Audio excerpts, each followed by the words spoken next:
Hey everybody, this is your right geek, honorary man king, and leader of the Awkward Cop Squad, and today I just want to talk a little bit about Empyre, the event that nobody is excited about, but oddly enough, this first issue actually wasn't that bad. Um, I think what helps for me is the fact that, um, Al Ewing was on the script here, so the characterization of Tony didn't make me want to claw my own eyes out. Um, if Dan Slott, I think, were at the head of the show on this issue, my feeling might have been very different. Um, but anyway, as you can see, um, the art on this is actually fairly good. Uh, this is actually fairly dope to look at. um, and I like the clarity of the colors. Um, and is the story is not that bad, actually. It's definitely a lot more interesting to read than the kind of boring preludes that nobody really read or bought. There is one thing about this story that Thinking Critical brought up, the sort of giant gaping plot hole in the middle of this issue, which is that when they realize that the Hulkling is in charge of this joint Kree Skrull fleet, Thinking Critical asked very reasonably, well, why didn't either Reed or Tony ask Hulkling, give us the specifics. What's going on here? Why have you decided to take charge of this fleet? And that does seem like a big gaping plot hole. But the reason why I'm making this video is I want to share kind of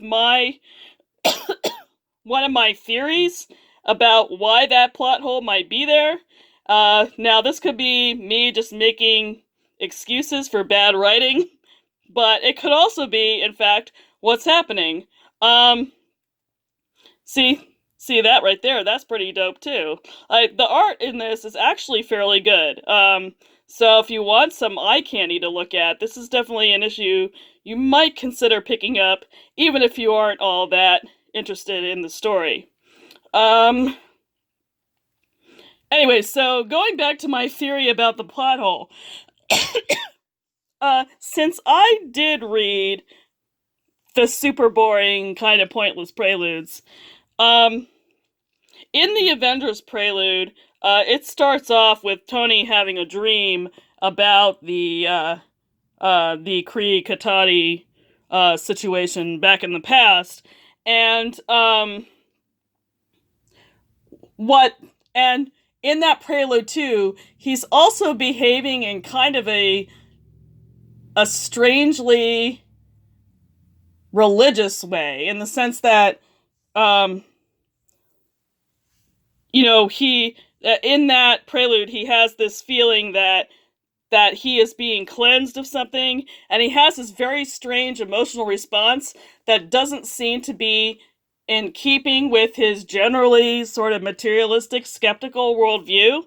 And so that makes me wonder if Tony's failure to actually consider why the Hulkling would agree to um, head up this Kree Skrull fleet, the reason why he would fail to ask that question might have something to do with him being whammied or ensorcelled in some way.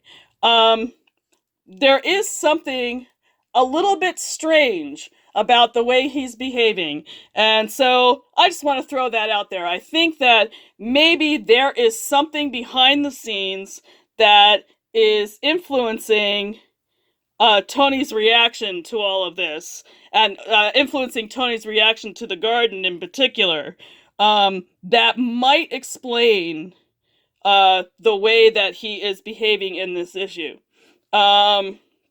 So anyway, that's my thought on Empyre. What do you think of this particular theory that I have, that Tony Stark is being ensorcelled here by some outside force.